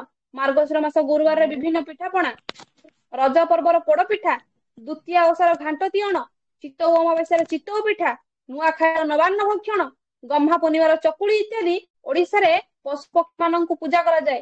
ଗାଈଙ୍କୁ ହ୍ୟାଲୋ ମ୍ୟାମ୍। କଲ୍ୟାଣୀ ହୋଇ ମାତା ରୂପେ ପୂଜା କରାଯାଏ। ହଁ ମାରେ କୁହ। ମା ମ୍ୟାମ୍ ଟିକେ ଖାଲି ଏଠି ରୁହ, ଟିକେ ରୁହ। ମ୍ୟାମ୍ ଘଡଘଡି ହେଲାଣି, ଟିକେ ରହୁଛି ମ୍ୟାମ୍। ଠିକ ଅଛି ମା, ଠିକ ଅଛି, ଠିକ ଅଛି। ଆଜ୍ଞା ମ୍ୟାମ୍। ହୁଁ। ତାହେଲେ ଥରେ ଭାବ କେତେ କଣ ନ ହେଇଛି ତମ ଓଡିଶା ଭିତରେ, କଣ ନ ଘଟିଛି। ଇଏ ହଉଛି ତମର ସଂସ୍କୃତି। ସେଥିପାଇଁ ଶେଷରେ ପୁଣି ଲେଖିଛନ୍ତି କଣ ନା ଓଡିଶାର ସଂସ୍କୃତି ବିଭିନ୍ନ ଅଞ୍ଚଳରେ ପାଳିତ ହେଉଥିବା ପର୍ବପର୍ବାଣୀ, ଓଷାବ୍ରତ, ଯାନିଯାତ୍ରା, ମନ୍ଦିରରେ ଖୋଦିତ ଶିଳ୍ପକଳା, ଲୋକମୁଖରୁ ମୁଖକୁ ଗତି ଆସୁଥିବା ଢଗ ଧମାଳି, ପ୍ରବାଦ ପ୍ରବଚନ, ଗ୍ରାମାଞ୍ଚଳରେ ପରିବେଶିତ ହେଉଥିବା ଲୋକନୃତ୍ୟ, ଲୋକନାଟକ, ଲିଖିତ ହୋଇ ରହିଥିବା ସାହିତ୍ୟ, ଶିଳାଲେଖ, ସାମାଜିକ ଆଚାର ବିଚାର ମଧ୍ୟରେ ଭରି ରହିଛି।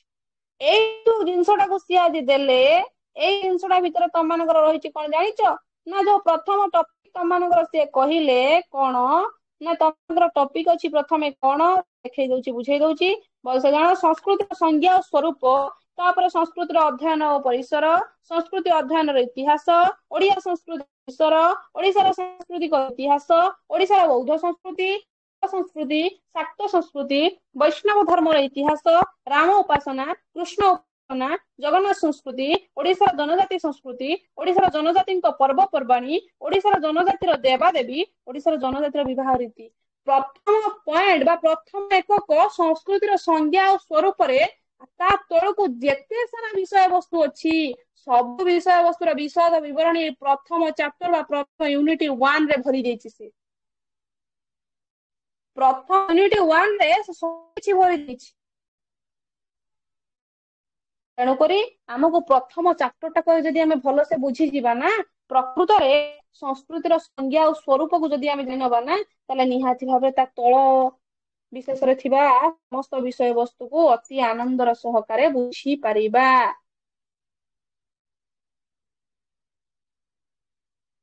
ବୁଝିହେଲା ନା ବୁଝିହେଲା ନାହିଁ? କେତେ? ଆଜ୍ଞା ମ୍ୟାମ୍, ଠିକ ଅଛି।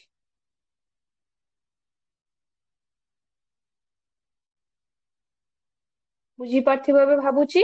ହେଲା, ପ୍ରଥମ ଚାପ୍ଟର କୁ ଯଦି ଆମେ ସୁନ୍ଦର ଭାବରେ ବୁଝିପାରିବା ନା, ତା ପର ଚାପ୍ଟର ଗୁଡାକୁ ଆହୁରି ସୁନ୍ଦର ଭାବରେ ବୁଝିପାରିବା। ତ ତେଣୁକରି ଆମକୁ ପ୍ରଥମ ଚାପ୍ଟର ସମ୍ପର୍କରେ ଭଲ ଭାବରେ ବୁଝିବାକୁ ପଡିବ। ପ୍ରଥମ ଚାପ୍ଟର ଭିତରେ ସବୁ ଜିନିଷ ଗୁନ୍ଥି ହେଇ ହେଇ ରହିଛି। ହେଲା, ଠିକ ଅଛି। ଏତିକି ହଉଛି ତମମାନଙ୍କର କଣ ସଂଜ୍ଞା। ଠିକ ଅଛି, ଜୟ ଜଗନ୍ନାଥ।